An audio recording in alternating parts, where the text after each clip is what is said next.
우리 주변에 있는 분들과 이렇게 고백하겠습니다. 읽고 듣고 순종합시다.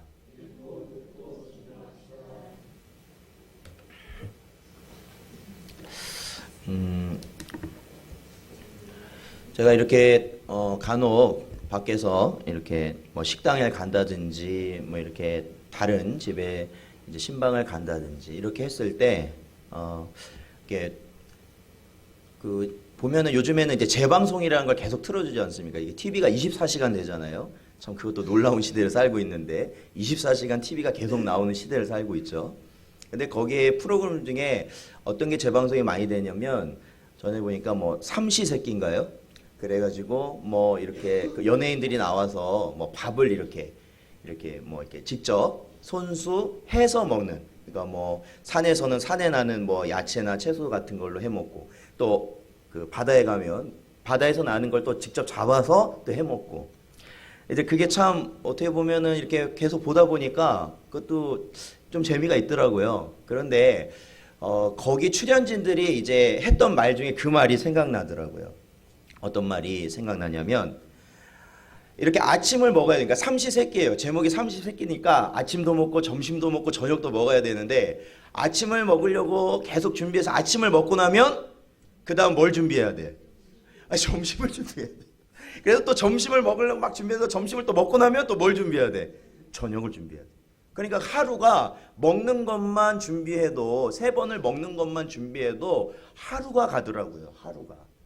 그러니까 이제 그 조건은 그거였죠. 우리가 보통 실생활에서 사용하는 전자제품이나 가전제품이라든지 그러한 것 없이 손으로 예전 방식대로 가급적 활용해서 하는 건데, 참 그거를 보면서 저희가 이렇게 편리한 세상을 사는 것이 얼마 안 됐구나라는 것을 다시 한번 느끼게 되더라고요, 여러분. 아마 이 가운데는 그런 분 계시잖아요. 이제 뭐 밥 한번 하려면, 그렇죠? 뭐 아궁이에 불 피워야 되고, 또 밥을 또 거기에 가마솥에 지어야 되고, 뭐 여러 가지, 뭐 밭에 가서 뽑아와야 되고, 뭐 하여튼 그런 걸 하다 보면 뭡니까? 진짜 정신없이 하루가 지나가죠.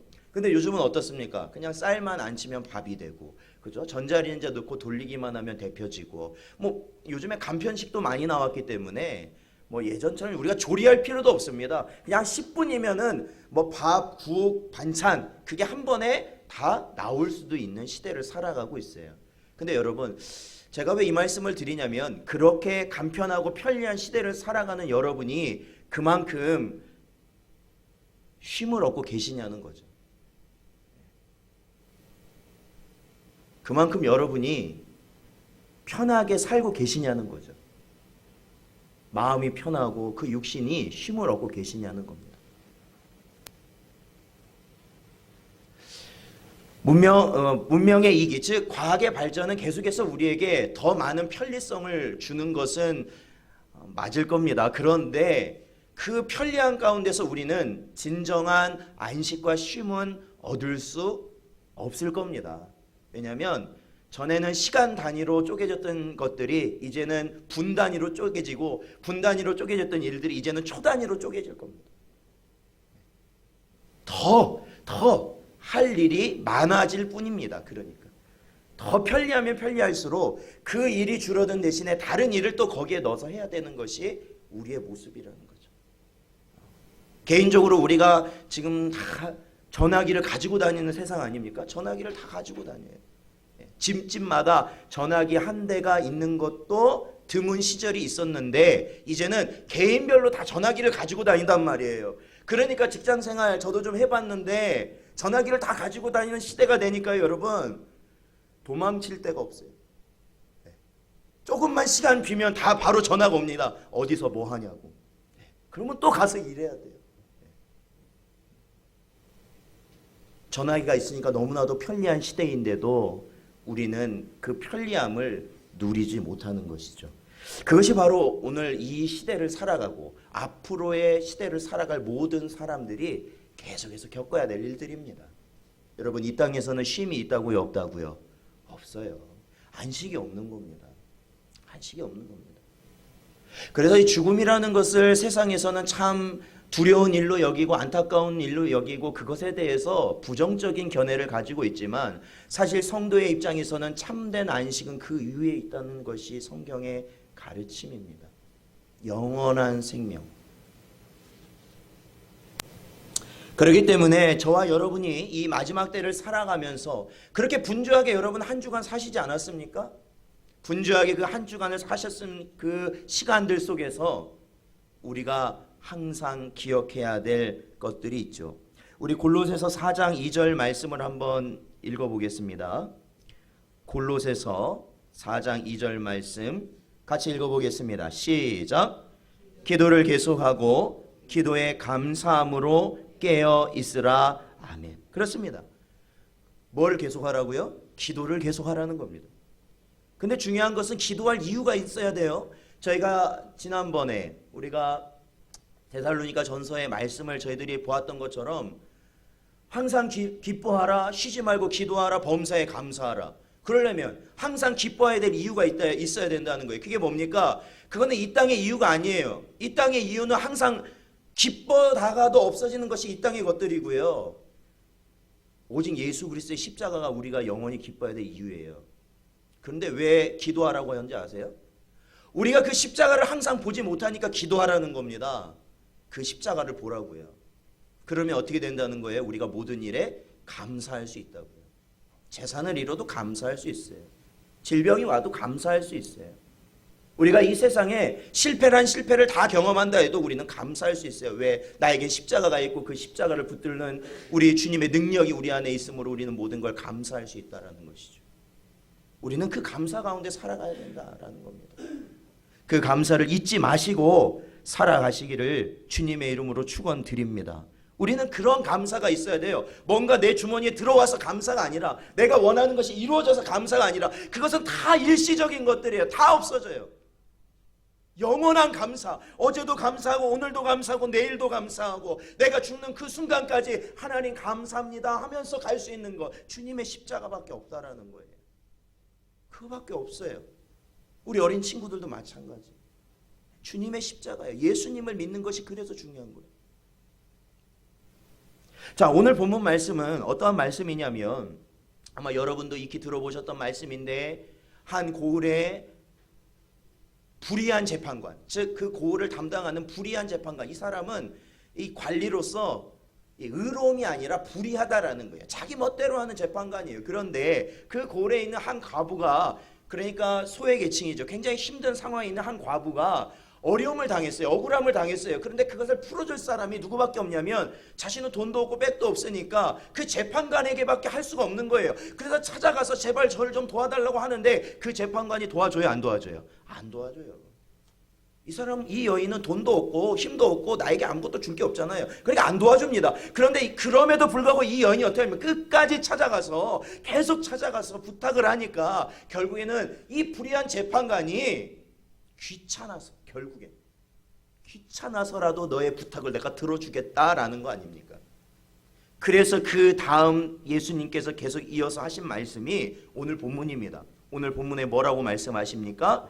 하물며 불의한 재판관도 그러한 가운데서 그러한 간청을 들어두는데, 하물며 하나님께서는 어떠하시겠느냐? 그분은 의로우신 분이신데 어떠하시겠느냐라는 겁니다.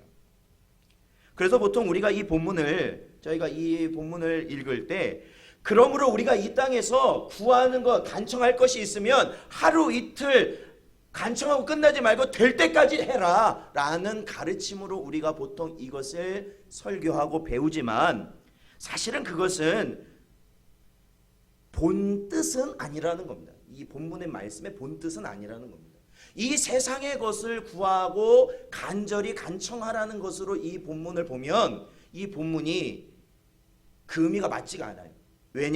왜냐하면 자, 우리 7절 한번 읽어보죠. 7절 다시 한번 읽어보겠습니다. 읽어보죠. 시작.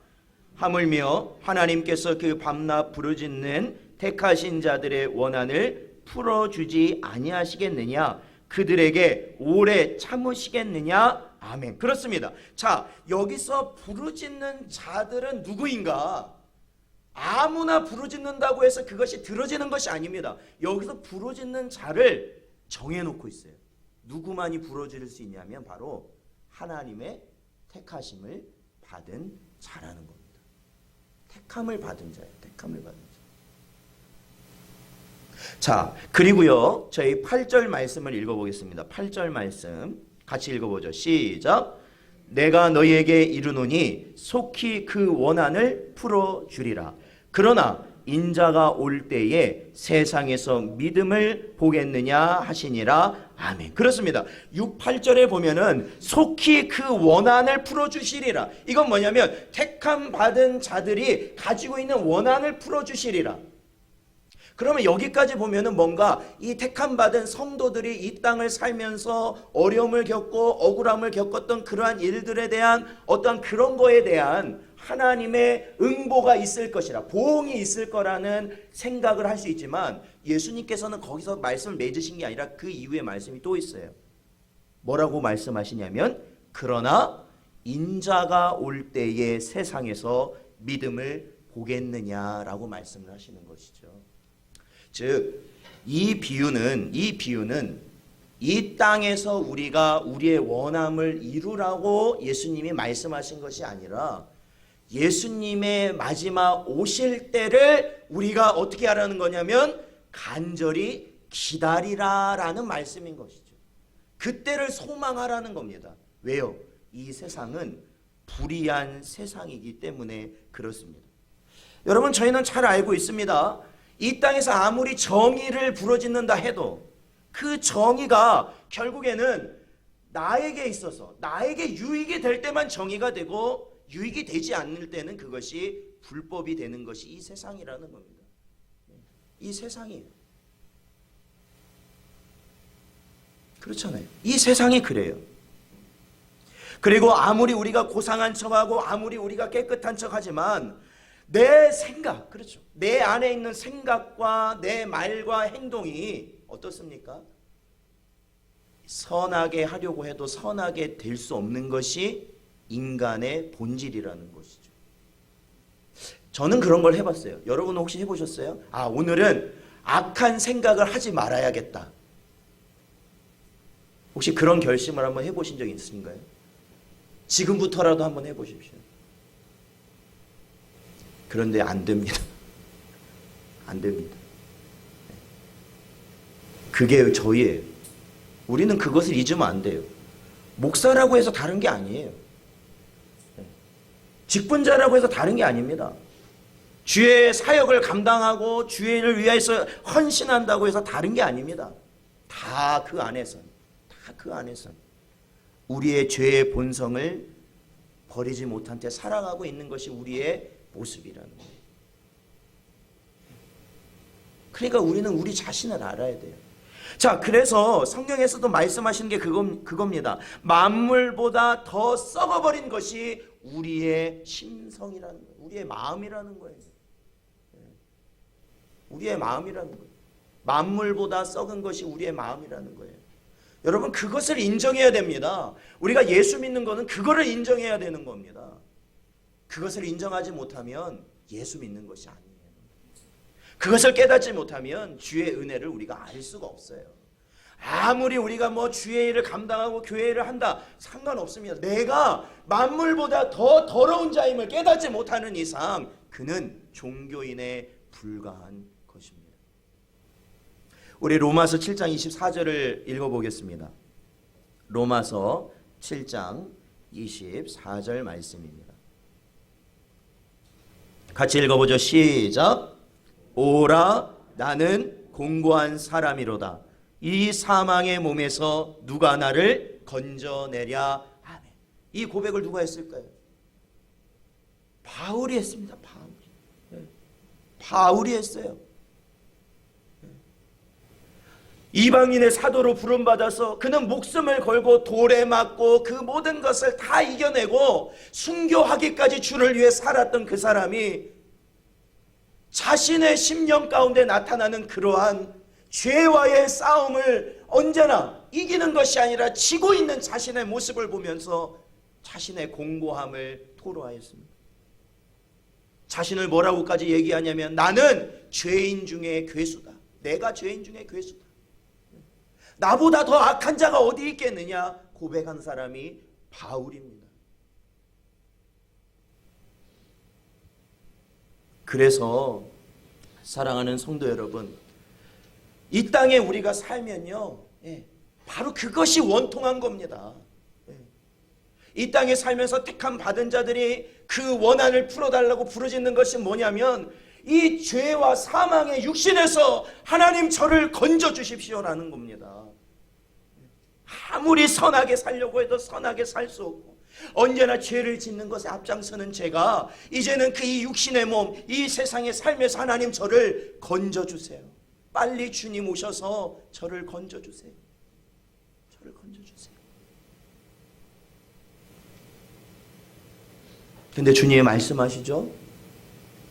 주님 오실 때에 이와 같은 믿음을 가진 자를 보겠느냐. 정말로 나 올 것을, 주님 올 것을, 예수님이 오는 것을 반기는 사람이 과연 몇이나 되겠느냐. 사랑하는 성도 여러분, 주님 오실 때에 주님이 찾으시는 믿음으로 주님을 영접하실 수 있는 여러분 되시기를 주님의 이름으로 축원드립니다. 그 믿음이 있어야 되죠. 그 믿음이 있어야 돼요.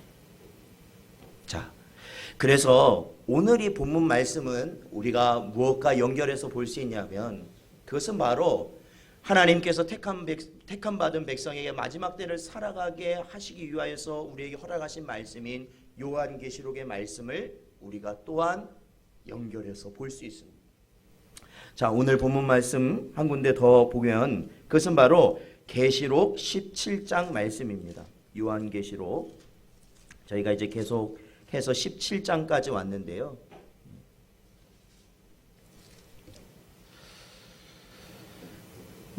사실 저희가 이 16장까지 해서 진노의 7 대접의 심판의 모습을 본 이후에 오늘은 큰 음녀에게 내릴 심판, 그리고 18장에 나타난 또한 이 바벨론 성에 내려질 그러한 심판들은 그 모양과 그러한 어떠한 모습의 표현이 다를 뿐이지 사실은 우리가 크게 보자면 그것이 같은 맥락에 있는 것임을 알 수 있습니다. 되게 오늘 보게 될 큰 음녀 역시도 이 음녀라는 의미는 음란한 여인이라는 것이거든요. 근데 이 음란한 여인, 음녀라는 의미를 이렇게 다르게 말하면 좋을 것 같습니다. 제가 생각해 보니까 여러분 혹시 이 판무파탈이라는 용어를 아십니까? 판무파탈. 제가 보니까 이게 영어가 아니라 프랑스어더라고요. 이 판무파탈이라는 단어가 프랑스어인데 이 뜻은 치명적인 여자라는 겁니다. 치명적인 여자. 왜 치명적인 여자냐? 자신의 외모, 자신의 매력, 자신이 가진 것으로 다른 상대방 이성을 미혹시켜서 자신이 원하고자 하는 목적을 달성하려는 여자. 판무파탈. 이제 방송이나 그런 데서 이 의미가 요즘은 조금 희화돼서 얘기도 되지만 사실 그 의미가 무엇과 연관되냐면 이 성경에서 말하는 음녀입니다. 음녀. 음란한 여인들. 제가 어린 시절을 기름동에서 잠깐 살았습니다. 기름동. 이 기름동에 살면 그 율락촌이 있어요. 거기 예전에, 지금은 없어졌죠. 예전에 그 미아리 텍사스라고 해가지고 율락녀들이 있는. 그래서 저 학교 갈 때만 해도요, 아침만 되면 거기에 종사하는 분들이 목욕 바구니를 들고 새벽 시간에 줄을 지어서 목욕탕을 가고 줄을 더 목욕탕에서 돌아 이런 광경도 있었고, 또 혹여나 이제 저희들이 이제 거기 가면 별의별 게 다 있어요. 어린 시절이다 보니까. 그러면 거기 이런 데 가보면요, 막 드레스도 입고요, 막 화장도 막 진하게 하고요, 거기서 그 창 안에서 아니면 밖에서 이 지나가는 남자들을 이렇게 안으로 들이려는 그러한 행위를 하는 것을 봤었죠. 그게 뭘까요? 바로 음녀의 모습이라는 거예요. 음녀의 모습이라는 거예요. 자, 이 음녀에 대한 17장의 표현은 물론 여기에 보면 여러 가지 표현들이 나오고요. 또 이것이 좀 어려운 부분도 있을 수 있지만 제가 아까 말씀드린 대로 이 큰 음녀 역시 우리가 지금까지 받았던 사탄과 그러한 짐승들을 함께하는 그러한 동일한 세력이라고 보시면 되는 겁니다. 쉽게 말하자면 사탄의 세력으로 보시면 되는 것이죠. 그래서 이 본문을 보면 그 여인이요 어떤 모습을 띠고 있냐면 저희들이 이 12장이나 13장에 나타났던 붉은 빛 짐승을 타고 다니기도 하고 또한 그 짐승들이 7머리와 10뿔들이 있고 또한 그러한 짐승들이 또한 어떠한 일을 하는지 그러한 일들도 저희들이 살펴본들의 공통적인 것들을 가지고 있죠. 그래서 이 마지막 때에 이들이 결국에 뭐하냐면 이 음녀와 그러한 세력들이 마지막 때에 세력을 권한을 얻는 때가 온다라는 거예요. 마지막 때. 그래서 그때에 있는 성도들을 어떻게 한다는 거예요? 핍박하고 그들을 죽이고 하나님을 예수님을 믿지 못하도록 만드는 그러한 날을 바로 이들이 마지막 때에 그렇게 하기 위해 나타나는 자들이다라는 겁니다. 그런데 이 사탄의 그러한 모습을 음녀로서 표현을 했는데 이 음녀에 대한 표현을 우리가 조금 자세히 살펴보자면 음녀에 대한 표현을 살펴보자면 이 음녀의 역할은 그거라는 거예요. 쉽게 말하면 미혹이라는 거죠. 미혹. 그러니까 사단 마귀의 그러한 많은 역사들이 강한 것으로만 나가는 것이 아니라 바로 우리 성도들을 미혹하는 것으로 성도들을 무너뜨린다라는 거예요. 기독교 역사를 보면은 박해를 받았을 때, 그러니까 교회가 핍박을 받았을 때, 그리고 순교자들이 많이 나타났을 때, 많은 사람들이 죽음을 당했을 때 오히려 교회는 부흥하고 세워져 갔다라는 거예요. 근데 그와 반대로 역사적으로 보면 교회 안에 평화가 왔을 때,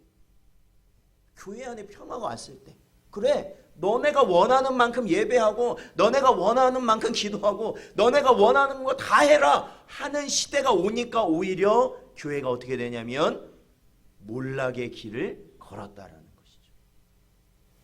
2000년 전에는 로마 시대 때 그래야했고 중세 시대 때도 그러하였고 바로 오늘날도 그러한 시점에 있다라고 보고 있다라는 겁니다. 왜요?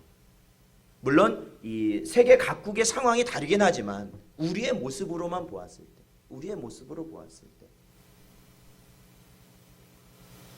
우리는 이 마지막 때에 사탄의 미혹, 그렇죠? 이 음녀의 미혹을 우리가 계속해서 경험하고 그 공격을 당하며 살아가고 있는 것이 오늘날 저와 여러분이라는 것이죠.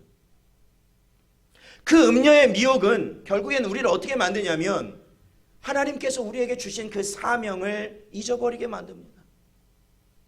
잊어버리게 만들어요. 우리가 해야 할 일을 잊어버리게 만들어요. 그래서 세상이 요구하는 것을 따라가게 만드는 것이 바로 음녀의 미혹입니다. 우리는 지금 어떠한 것에 우리의 모든 관심사와 가치를 두고 살아가고 있습니까? 그것만 보면, 그것만 여러분이 제대로 분별하실 수 있으면 우리가 이러한 음녀의 미혹 가운데 어떻게 살아가고 있는가를 알 수 있어요. 사랑하는 성도 여러분, 이러한 음녀의 미혹은요, 결국에는 교회를 무너뜨릴 겁니다. 교회가요, 나중에 여러분 먼 훗날 주님 오시기 전에 어떠한 이러한 큰 박해를 통해서만 여러분 무너질 거라 생각하시면 오산입니다. 지금 우리는 무너져 내리고 있습니다. 무너져 내리고 있어요. 음녀의 미혹을 통해서 우리가 주님과 영원한 것과 그 모든 것에 대한 관심을 이제는 세상의 것으로 두기 시작했을 때 우리는 무너지게 될 것이고 무너지고 있다라는 것이죠. 먹는 거 좋아하고 입는 거 좋아하고 조금 더 편하고 조금 더 어떻게 해요? 남들이 하는 만큼 살기를 원하는 것이 우리의 모든 관심사라면 여러분 우리는 무너지고 있는 겁니다. 무너지고 있는 거예요. 조금 못 먹으면 어떻습니까? 내 수입이 조금 적으면 어떻습니까? 내가 사는 집이 다른 사람보다 조금은 낙후되고 조금은 허름해 보이면 어떻습니까? 내가 타고 다니는 차가 남들보다 구형이면 어떻습니까? 내가 가지고 있는 핸드폰이 최신식이 아니라 몇 년 전 거면 어떻습니까? 그럼에도 불구하고 왜 우리는 그러한 것에 목을 매며 살아가고 있을까요? 주를 위해서 우리가 교회를 세우기 위해서 그리고 이 땅에 지금도 보세요. 저 선교지에는 정말로 피를 말립니다. 피를 말려요. 교회 하나가 세워지기 위해서 정말로 밤낮 기도하며 피를 말립니다. 먹을 것이 없는 가운데서도 주를 믿기 위하여 애쓰고 정말로 바둥바둥 거립니다. 근데 우리는 조금 못 먹으면 어떻습니까?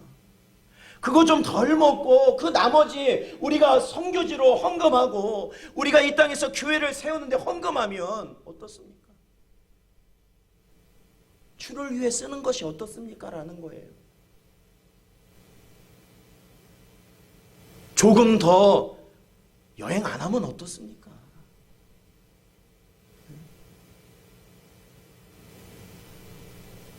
우리가 나중에 갈 곳이 이 세상 그 어느 곳보다도 가장 귀한 곳인데 어떻습니까? 사랑하는 성도 여러분, 이 17장에 나오는 이 음녀의 큰 역사는 바로 지금 이 순간 우리에게 시작되었다라는 것을 여러분 기억하십시오. 오히려 이 세상의 정부나 어떠한 집단이 박해를 하면 할수록 사실은 우리는 이러한 미혹에서는 멀어질 것입니다. 그런데 이 평안한 세상에 살다 보니까 주님보다도 우리 가정, 내 육신, 이 세상의 명예, 이 물질 그러한 것들이 더 우리에게 중요하게 여겨지고 있잖아요. 그런 건 다 어떡하라고 성경에서 말하고 있어요? 하나님께 맡기라고 말씀하고 있지 않아요? 우리의 삶명, 우리의 생명은 누가 보장하신다고요? 하나님이 보장하신다면서요. 그게 우리 믿음 아니에요? 그러면 그것은 하나님께 맡기시라고요. 그리고 더욱 내가 사명에 붙들릴 수 있도록 기도하시라는 겁니다. 그러므로 우리는 이 음란의 영과 싸워 이길 수 있는 것이 이 음녀의 세력에서 우리가 이겨낼 수 있는 겁니다. 자, 오늘 이 본문 말씀에 보면은 그러한 음녀의 그 만연된 세력, 그러한 힘이 있겠지만 분명한 것은요 14절의 약속입니다. 우리 17장 14절을 읽어보겠습니다. 읽어보죠. 시작. 그들이 어린 양과 더불어 싸우려니와 어린 양은 만주의 주시오 만왕의 왕이심으로 그들을 이기실 터이요 또 그와 함께 있는 자들 곧 부르심을 받고 택하심을 받은 진실한 자들도 이기리로다. 아멘. 그렇습니다. 그 모든 것을 다 결국에는 궁극적으로는 그 모든 음녀의 모든 그러한 일들이 그러한 역사가 어린 양 대신 예수 그리스도 앞에서 모든 것이 무너져 내릴 것이라는 것이죠. 그 모든 것이 무너져 내릴 것이라는 거예요. 왜 그렇습니까? 바로 어린 양 대신 우리 주님이 만주의 주이시고 만왕의 왕이시기 때문에 그렇습니다. 우리 디모데전서 6장 15절 말씀 같이 읽어보겠습니다. 디모데전서 6장 15절 말씀입니다. 읽어보겠습니다. 시작. 기약이 이르면 하나님이 그의 나타나심을 보이시리니 하나님은 복되시고 유일하신 주권자이시며 만왕의 왕이시며 만주의 주시요. 아멘. 그렇습니다. 사랑하는 성도 여러분, 우리 주님이 만왕의 왕이시며 만주의 주이심을 믿으십니까? 믿으십니까? 믿으신다면 여러분의 삶을 다시 사셔야 돼요. 이 요한계시록 17장에 보면요, 어떠한 표현이 나오냐면 이 일곱 대접 가진 일곱 천사 중 하나가 요한을 데려다가 이 음녀에 대해서 보여주거든요. 이 음녀에 대해서 보여줄 때, 자, 6절을 보면요, 어떠냐면 이 음녀의 모습, 이 음녀가 정말로 많은 능력과 권세와 특히 성도들의 피와 예수의 증인들의 피에 취해 있는 모습을 보고 요한이 그 모습을 보고 어땠냐면 놀랐다라고 표현되어 있어요. 놀랐다. 두렵다. 그랬을 때 천사가 뭐라고 말하는지 아십니까? 우리 7절 말씀을 읽어볼까요? 17장 7절 읽어보죠. 시작. 천사가 이르되 왜 놀랍게 여기느냐? 내가 여자와 그가 탄 7 머리와 10뿔 가진 짐승의 비밀을 내게 이르리라. 아멘. 천사가 뭐라고 말해요? 왜 놀랍게 여기느냐? 왜 놀랍게 여기느냐? 이 땅의 삶이 갑자기 변화되고 내가 어려움에 처하게 되었을 때 왜 너는 그것을 놀랍게 여기느냐라는 겁니다. 왜? 그 모든 것이 누구 손에 있는데? 하나님의 손에 있는데 왜 놀랍게 여기느냐? 놀라워하지 말아라. 우리에게는 뭐가 있어요? 바로 하나님의 말씀, 이 비밀이 우리 안에 있기 때문에 이 모든 것은 하나님의 능력 가운데 이루어질 것을 우리는 알고 있기 때문에 놀랍게 여기지 말으라는 겁니다. 바로 우리 주님께서 반드시 승리하실 것이기 때문에 비록 우리가 육신적으로 우리가 많은 미혹을 당하지만 주님은 반드시 승리하시고 저희들이 보았던 그 말씀처럼 14절의 말씀처럼 그와 함께 있는 부르심을 받고 택하심을 받은 자들 역시 승리할 것이기 때문에 두려워하지 말으라는 거예요. 두려워하지 말아라. 이러한 은혜는요, 교회 생활을 오래 했거나 아니면 많은 공부를 했거나 어떤 훈련을 받았거나 그걸로 되는 게 아닙니다. 중요한 것은 하나님의 택함을 받은 자라면 반드시 이 모든 미혹 가운데서 승리하게 될 것이라는 것이죠. 사랑하는 성도 여러분, 우리는 택함 받은 자입니까? 택함 받은 자입니까? 예. 택함 받은 자에게 주시는 유익이다. 목사라서 주시는 것이 아니라 택함 받은 자에게 주시는 유익이다. 그것이 바로 예수 그리스도와 함께 그 모든 미혹을 이길 승리를 우리에게 허락하시는 것입니다. 인생이 얼마나 비천한지 아세요? 방금까지도 자신감 있다가 무언가 조금 안 좋은 소식 듣기만 하면 두려워서 떠는 것이 인생입니다. 그게 우리의 모습이에요. 우리가 자신 있는 게 도대체 뭐가 있어요? 그냥 한순간 두려움을 떠는 게 바로 우리잖아요. 그럴 때 뭐라고요? 놀라지 말라는 거예요. 놀라지 말라. 왜? 하나님께서 우리의 모든 것을 붙잡고 계시기 때문에 그렇다.